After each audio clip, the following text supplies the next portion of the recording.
Hello दोस्तों, आइए दिशा academy में आपका स्वागत है। आज हम भारत की पंचवर्षीय योजनाओं से संबंधित महत्वपूर्ण बिंदुओं पर बात करने चल रहे हैं। योजना के क्रियान्वयन को देखने के लिए एनडीसी राष्ट्रीय विकास परिषद 6 अगस्त 1952 में बनाया गया। के संथानम ने राष्ट्रीय विकास परिषद को सुपर कैबिनेट का दर्जा किया। जोसेफ स्टालिन प्रथम व्यक्ति थे जिन्होंने सोवियत संघ रूस में वर्ष 1928 में पंचवर्षीय योजना लागू किया था। तो क्वेश्चन पूछ ले सकता है कि किसने पंचवर्षीय योजना बनाया था या किस देश में लागू किया था। तो जैसे जोसेफ स्टालिन ने यह योजना बनाया था और पहली बार 1928 में रूस में लागू किया गया था। भारत की पंचवर्षीय योजना यूएसएसआर से प्रेरित है, मतलब रूस से प्रेरित है। जो पुराना सोवियत संघ हुआ करता था उससे प्रेरित है। भारत में अभी तक 12 पंचवर्षीय योजना जारी की जा चुकी हैं। अभी हाल ही में जब भाजपा सरकार आई है तभी से नीति आयोग लागू हुआ, नहीं तो उससे पहले जो है पंचवर्षीय योजना चलता था। इसके बाद भारत सरकार ने 5 साल की योजनाओं को लॉन्च करना बंद कर दिया, क्योंकि पूर्ण रूप से 12वीं पंच योजना चल नहीं पाई थी। भाजपा सरकार आई थी तो पंचवर्षीय योजना को बंद कर दिया और 1 वर्ष वाली नीति आयोग लागू कर दिया गया और योजना आयोग के स्थान पर नीति आयोग लॉन्च किया गया। भारतीय आर्थिक योजना का जनक सर विश्वेश्वरैया को माना जाता है। भारतीय आर्थिक योजना का जनक किसे कहा जाता है, तो ये कई बार पूछा गया क्वेश्चन है। सर विश्वेश्वरैया को कहा जाता है। तो हम प्रथम पंचवर्षीय योजना देखते हैं। तो प्रथम पंचवर्षीय योजना 1 अप्रैल 1951 से 31 मार्च 1956 तक चला था। यह हैरान डोबल मॉडल पर आधारित था। तो क्वेश्चन पूछ सकता है कि पहली पंचवर्षीय योजना किससे संबंधित था, तो हैरान डोबल मॉडल पर आधारित था। प्राथमिकता में क्या था? कृषि विकास था। योजना सफल साबित हुई क्योंकि 2.1% लक्ष्य रखा था, हमने 3.6% प्राप्त किया था। उस समय हमने कार्य क्या क्या किया था? भाखड़ा नागल परियोजना सिंचाई के लिए, नागा अर्जुन सागर बांध बनाया था, हीराकुंड बांध बनाया था, मैटूर बांध बनाया था, दामोदर घाटी परियोजना आदि बनाया था। 1956 में हमने 5 आईआईटी कॉलेज का भी निर्माण किया जिससे कि लोग पढ़े और देश का विकास हो। उस समय हमारे देश में कृषि प्रधान देश कहा जाता है, लेकिन वास्तविकता ये थी कि अन्य सभी लोगों को लिए खाने के लिए पर्याप्त नहीं था, या सभी लोगों को हम लोग खिला नहीं पाते थे। तो अमेरिका वाले हमें वही लाल गेहूं देते थे जो अपने जानवरों को खिलाते हों लोग। द्वितीय पंचवर्षीय योजना 1956 से लेकर 1961 तक द्वितीय पंचवर्षीय योजना चला। यह योजना महालनोबिस मॉडल पर आधारित था। प्राथमिक औद्योगिक विकास, इसकी जो प्राथमिकता थी औद्योगिक विकास था, और विकास दर जो हमने लक्ष्य किया था 4.5% किया था, लेकिन हम लोग 4.2% प्राप्त किए थे। उसका कारण क्या था कि हम लोग कृषि हमारी विकसित नहीं हुई थी और हम लोग औद्योगिक तरफ बढ़ गए थे। इस समय हमने कार्य क्या किया था? भिलाई इस्पात संयंत्र का निर्माण किया था, दुर्गापुर इस्पात संयंत्र का निर्माण किया था और राउरकेला इस्पात संयंत्र का हमने निर्माण किया था सभी देशों के सहयोग से। और उस समय भारत सहायक क्लब की स्थापना भी किया था, जो कि इनकी उपलब्धियां थी। तीसरी पंचवर्षीय योजना, तो तीसरी पंचवर्षीय योजना जो था 1961 से 1966 तक चला। प्राथमिकता था कृषि और उद्योग, स्वावलंबी अर्थव्यवस्था, क्योंकि पहले में हम लोगों ने कृषि लागू किया था और कृषि विकसित नहीं हुई, दूसरे में औद्योगिक लगा दिया। इसलिए हमने तीसरी पंचवर्षीय में दोनों को एक साथ लेके चलने का निश्चय लिया। विकास दर कितना हमने फिक्स किया? 5.6%, लेकिन हमने प्राप्त कितना किया? 2.8%। पहले यह योजना जो है 1 साल तक बहुत अच्छी चली। उसके बाद 1962 में भारत चीन युद्ध हुआ। उस समय क्या हुआ कि तिब्बत की लड़ाई थी, भारत वालों ने जो है चाइना से कहा नहीं कि हम कब्जा नहीं करने देंगे। तो उसमें हुआ क्या कि चीन और भारत की लड़ाई हो गई। तो इससे हानि हो उससे बचा कुचा। 1965 में पाकिस्तान भी जरूरत कर लिया, भारत पाकिस्तान भी युद्ध हो गया, और इसकी रही कसी कसर 1965-66 में सूखे ने मार दिया। तो यह सबसे असफल पंचवर्षीय योजना रही। इसमें हरित क्रांति की शुरुआत की गई। उस समय फसल उत्पादन में काफ़ी कम था, तो इसी समय हरित क्रांति की शुरुआत की गई। यह मॉडल जो है सैंडी सुखमनी चक्रवर्ती मॉडल या पीसी महालनोबिस मॉडल था। तो पूछ सकता है कि तीसरी पंचवर्षीय योजना में कौन सा मॉडल था, तो सुखमनी या चक्रवर्ती या पीसी महालनोबिस मॉडल था। इसके कौन कौन सी घटनाएं हुई, तो पहला 62 का हुआ, भारत चीन युद्ध हुआ। दूसरा 1965 में भारत पाकिस्तान युद्ध हुआ, और 65-66 में सूखा ही पड़ा हुआ था। कार्य हमने क्या किया, रुपये का अवमूल्यन कर दिया।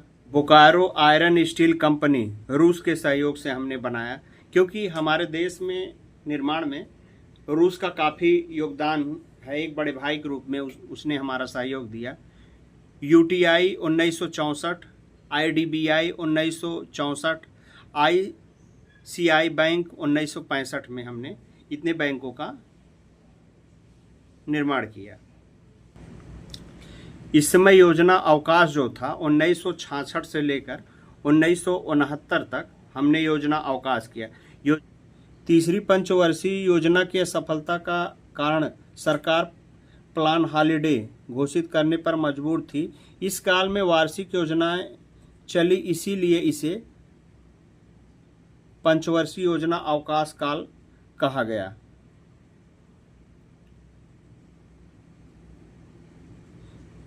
इसीलिए इसे पंचवर्षीय योजना अवकाश काल कहा गया,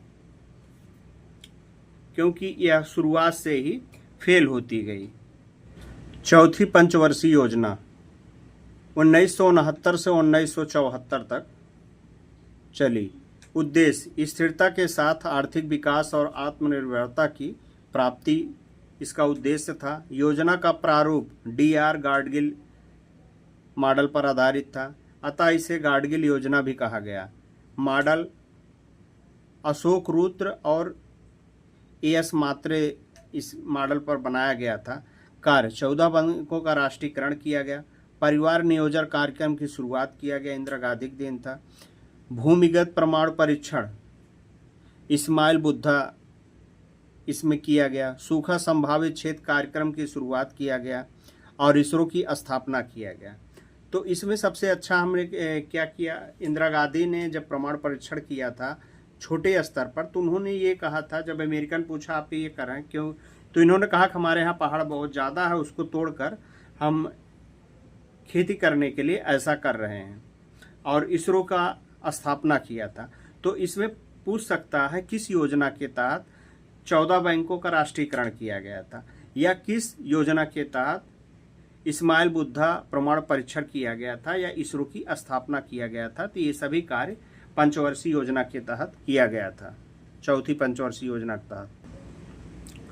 इसका विकास दर लक्ष्य 5.6 रखा गया था, लेकिन प्राप्ति 3.3 उस समय हो पाई थी, क्योंकि आर्थिक स्थिति पहले से ही जर्जर थी। इस योजना में भारत की कृषि वृद्धि दर सर्वाधिक रही, क्योंकि कृषि पर हमने अच्छे से ध्यान दिया, क्योंकि क्रांति चलाए हुए थे हम, हरित क्रांति।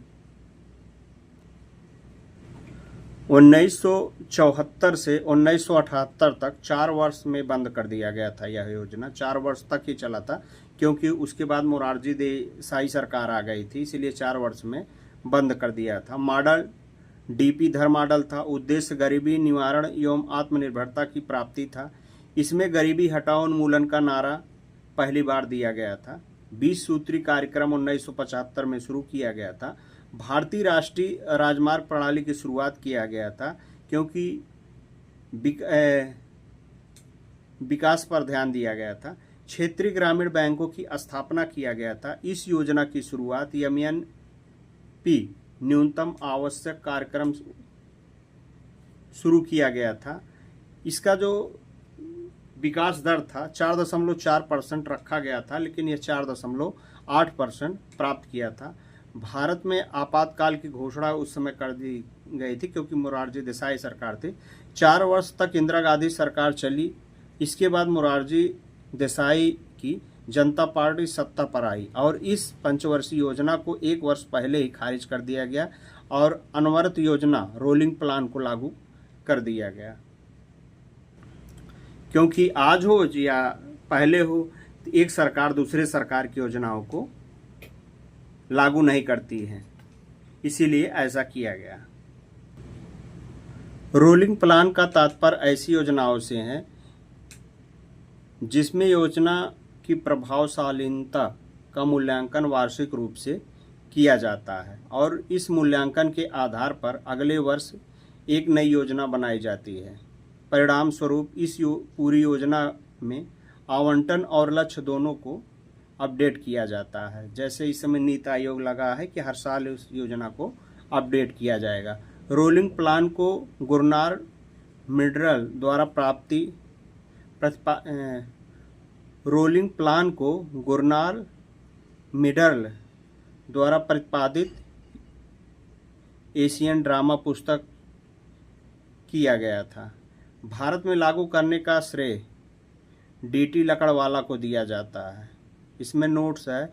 इसके बदले में 1980 में इंदिरा गांधी ने फिर से प्रधानमंत्री चुने जाने पर भारतीय राष्ट्रीय कांग्रेस द्वारा इसे खारिज कर दिया गया था। इस रोलिंग प्लान को जो 1978 से 80 तक चला, 2 साल तक चला।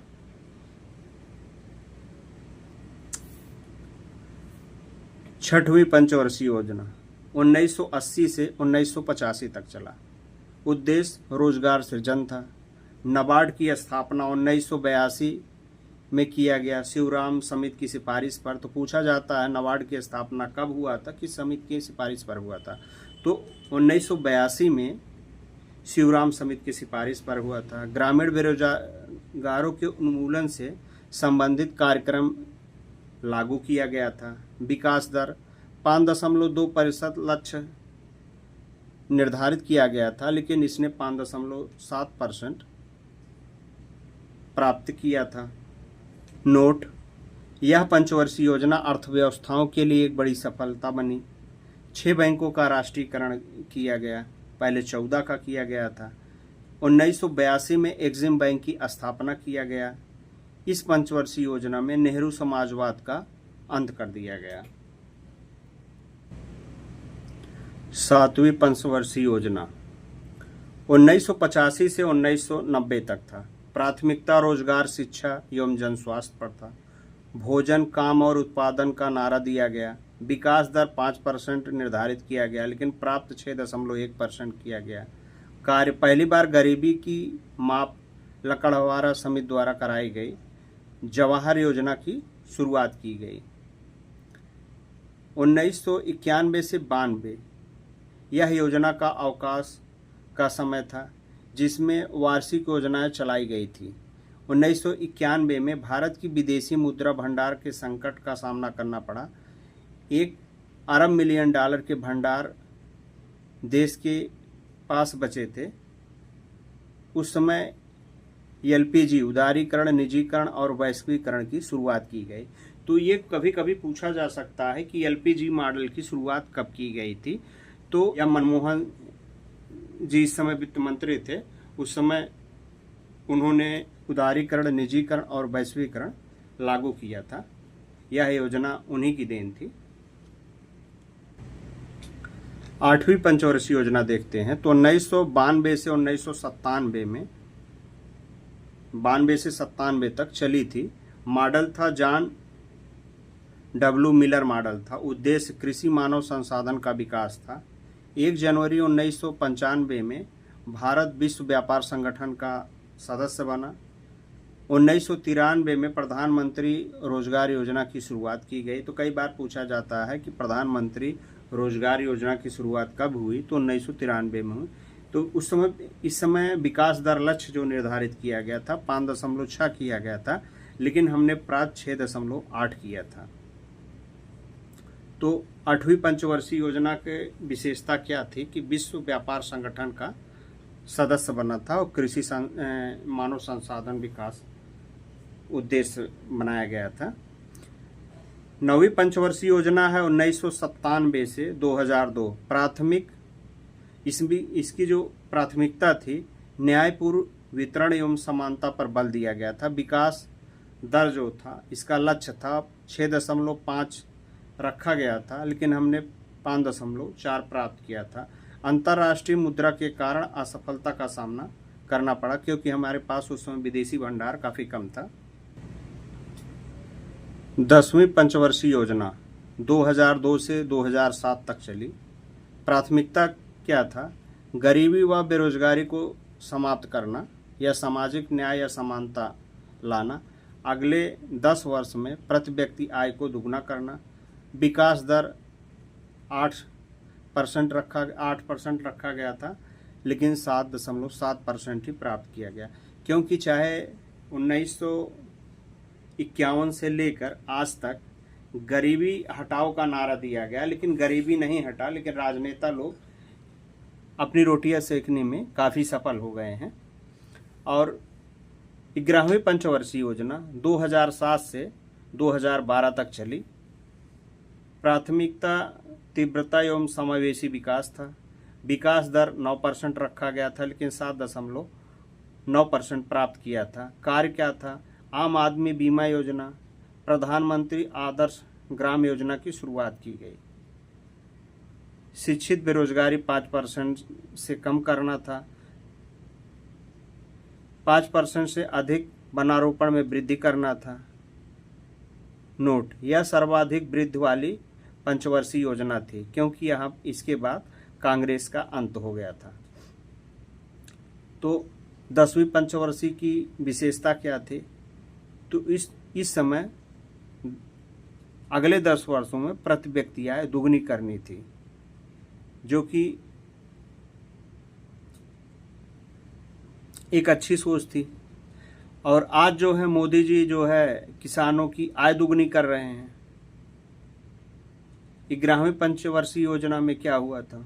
तीव्रता एवं समावेशी विकास की बात की गई थी। 5% से अधिक वनारोपण में वृद्धि करने की बात कही गई थी। शिक्षित बेरोजगारी को 5% कम करने का लक्ष्य रखा गया था। 12वीं पंचवर्षीय योजना 2012 से 2017। उद्देश्य त्वरित समावेशी विकास, क्योंकि पूछा जा सकता है कि 12वीं पंचवर्षीय योजना का उद्देश्य क्या था? त्वरित समावेशी विकास था। फिर आया नीति आयोग आया 1 जनवरी 2015 को। 1 जनवरी 2015 में एक प्रस्ताव पारित किया गया था। यह उस प्रस्ताव के तहत योजना आयोग की जगह एक नई संस्था नीति आयोग अस्तित्व में आई। एनडीए सरकार द्वारा पंचवर्षीय योजना को 2015 में बंद कर दिया गया। निम्नलिखित में से किस पंचवर्षीय योजना के दौरान भाखड़ नागल परियोजना की स्थापना की गई थी? तो प्रथम पंचवर्षीय योजना के तहत स्थापना की गई थी।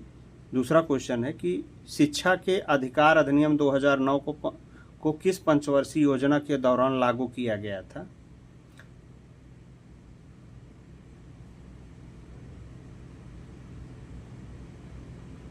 ग्यारहवीं पंचवर्षीय योजना के समय 11वीं पंचवर्षीय योजना के समय लागू किया गया था। किस देश के सहयोग से उड़ीसा के सुंदरगढ़ में वर्ष 1959 में राउरकेला खनिज संयंत्र की स्थापना किया गया था? तो ये जर्मनी के सहयोग से किया गया था, जो कि ऑप्शन ए सही है। राउरकेला को जर्मनी के सहयोग से बनाया गया था।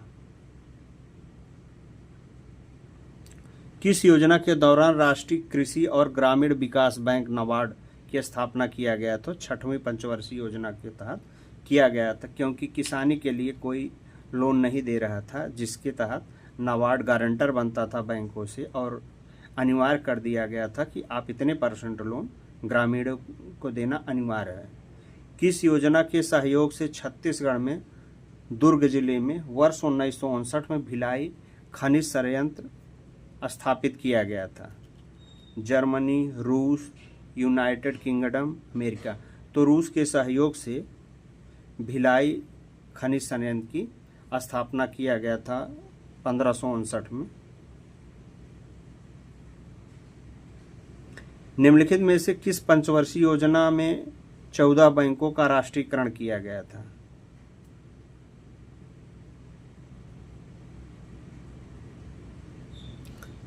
चतुर्थ पंचवर्षीय योजना के समय 14 बैंकों का राष्ट्रीयकरण किया गया था। पश्चिम बंगाल में वर्ष 1962 में दुर्गापुर स्टील प्लांट की स्थापना किस देश के सहयोग से किया गया था? तो यूनाइटेड किंगडम के सहयोग से किया गया था दुर्गापुर स्टील प्लांट की स्थापना।